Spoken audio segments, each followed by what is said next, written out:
الرجيم أعوذ بالله من الشيطان الرجيم بسم الله الرحمن الرحيم بسم الله الرحمن الرحيم قل هو الله أحد قل هو الله أحد الله الصمد الله الصمد لم يلد ولم يولد لم يلد ولم يولد ولم يكن له كفوا أحد ولم يكن له كفوا أحد بسم الله الرحمن الرحيم بسم الله الرحمن الرحيم قل أعوذ برب الفلق قل أعوذ برب الفلق من شر ما خلق من شر ما خلق ومن شر غاسق إذا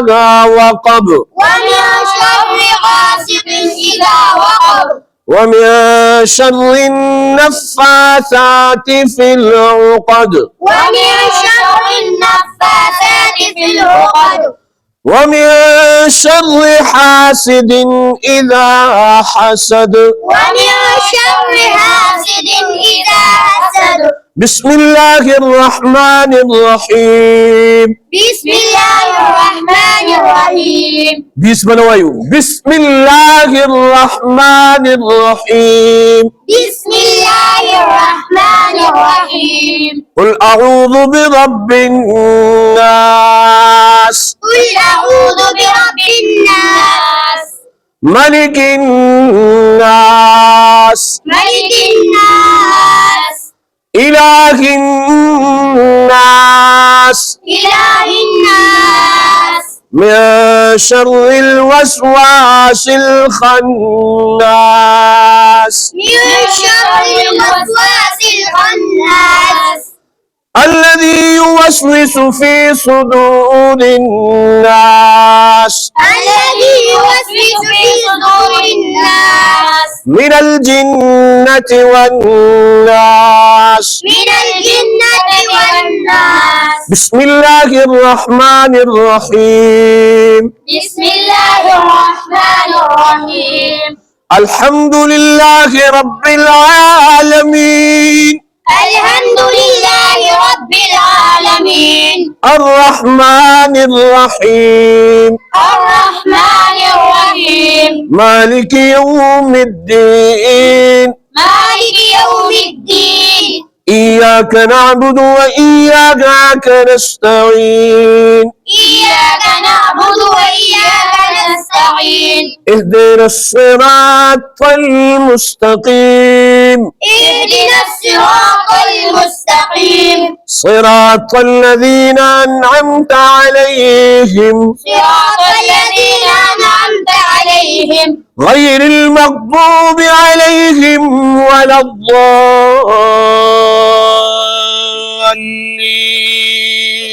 غير المغضوب عليهم ولا الضالين آمين آمين بسم الله الرحمن الرحيم بسم الله الرحمن الرحيم ألف لام ميم ألف لام ميم ذلك الكتاب لا ريب فيه ذلك الكتاب لا ريب فيه هدى للمتقين هدى للمتقين الذين يؤمنون بالغيب ويقيمون الصلاة الذين يؤمنون بالغيب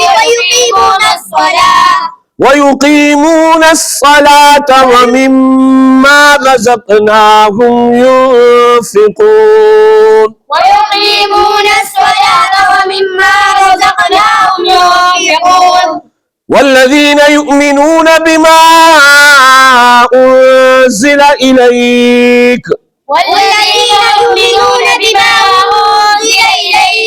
بما أنزل إليك وما أنزل من قبلك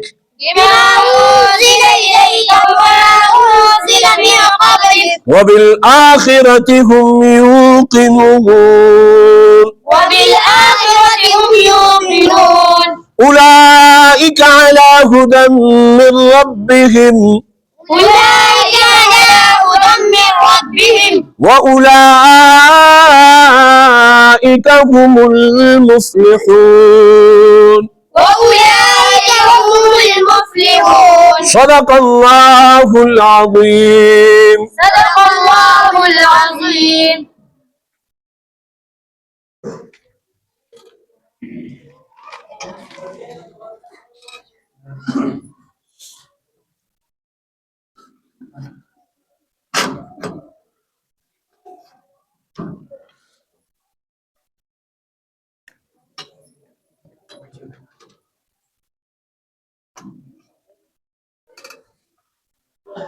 نحمده ونصلي ونسلم على رسوله الكريم. أما بعد فأعوذ بالله من الشيطان الرجيم. بسم الله الرحمن الرحيم. قل بفضل الله وبرحمته فبذلك فليفرحوا هو خير مما يجمعون. صدق الله العظيم. عزیزانو په اردو کې وایم که په پښتو کې؟ څوک چې وایي په پښتو کې وایا هغه لاس اوچت کړئ. ټول پښتانه اردو والا پکې څوک نشته؟ عزیزانو دا آیت چې ما ستاسو مخکې ولوستلو، الله جل جلاله فرمایي قل بفضل الله وبرحمته فبذلك فليفرحوا هو خير مما يجمعون. وی وایا پیغمبره دا الله په فضل او داغه په رحمت فبذلك فليفرحوا په کار دادا چې په دې خوشحالي وشي. تمام مفسرینو د دې آیات لاندې لیکلي دي چې دا الله د فضل او داغه د رحمت نه مراد قرآن مجید دی. په قرآن مجید دی خوشحالي وشي. د دیوبند یو عالم و، هغه خپل مرګرو ته ویلي وو چې کله د قرآن مجید ختم یو ځای ما ته اطلاع راکوئ، زه به هغې له ځم. د قرآن مجید په ختم کې د شمولیت متعلق تاسو ته یو خوشخبري یو زیری درکومه چې هغه دا دی چې څوک د قرآن مجید په ختم کې شریک شي ګویا هغه پوره قرآن مجید وي. اوس به تاسو وایي د ملا دا خبره د ګېډه نه وکړه، دا د شریعت نه کام. تاسو لیدلی د کم سړی چې په مانځه کې په آخري قاعده کې شریک شي هغه ته تاسو څه وایئ چې ده ته د جمع ثواب میلاو شو که نه؟ وایي که نه؟ په پښتو زه کوم چې تاسو به پوهېږئ که نه؟ که نه پوهېږئ نه چې بیا په اردو کې شروع شم. دی چې په آخري قاعده کې په مانځه کې شامل شو ده ته د جمع ثواب میلاو شو که نه؟ دا رنګي چې د قرآن مجید په آخري سورتونو کې د ختم په آخري سورتونو کې مونږ شامل شو د پوره قرآن مجید ثواب مونږ ته ملوي. نو عزیزانو هغه عالم به خپل مرګرو ته دا خبره کوله چې کوم ځای د قرآن مجید ختم وي ما ته اطلاع کوئ چې زه د پوره د قرآن مجید ثواب ما ته حاصلېږي. نو تاسو چې دلته ناست الحمدلله داسې شوال لکه تاسو پوره قرآن مجید وي.